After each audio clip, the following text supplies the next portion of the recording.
Dia bertanya, ma hadhihi tamathilul lati antum laha akifun.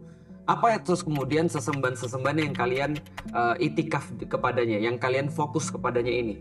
Jawaban orang-orang adalah wajadna aba'ana laha abidin. Kami mendapati orang-orang tua kami itu menyembahnya. Ya dari dulu udah begitu. Pokoknya orang tua kami ketika menyembahnya berarti itu ada karomahnya. Berarti itu ada manfaatnya. Berarti itu memberikan kami kebaikan. Karena dari dulu udah begitu, kami juga melakukan. Ada nggak argumen? Nggak ada. Yang adalah mereka jump into conclusion. Mereka berusaha fill in the blanks. Mereka nggak mikir tentang argumen. Mereka nggak mikir, loh kalian yang buat sendiri dengan tangan kalian yang minta pada dia. Aneh banget.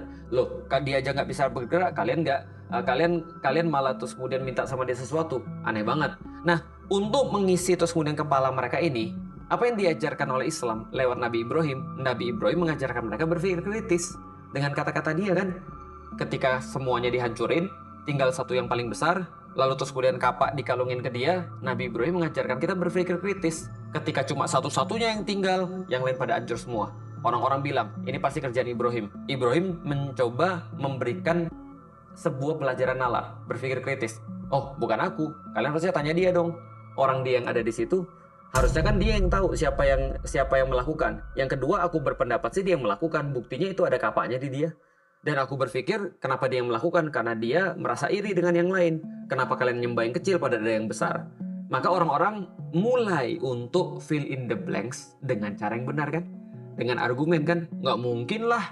Masa patung bisa ngancurin yang lain, orang dia nggak bisa bergerak? Orang-orang bilang ya nggak mungkin lah. Bagaimana mungkin dia bisa ngomong sama kita dan ngasih tahu siapa yang ngancurin? Orang dia aja nggak bisa ngomong. Nggak mungkin lah. Masa dia iri sama yang lain? Orang dia aja cuma patung. Nabi Ibrahim lalu bilang, ya kalian ngapain nyembah kayak gitu? Ngapain kalian nyembah sesuatu yang nggak punya efek kepada kalian, yang nolong diri dia sendiri aja dia nggak mampu.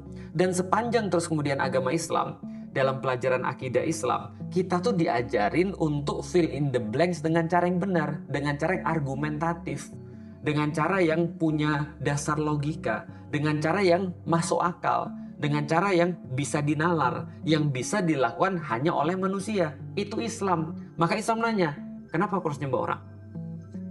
Kenapa Buddha itu berkulit hitam lebih rendah daripada yang keturunan Arab?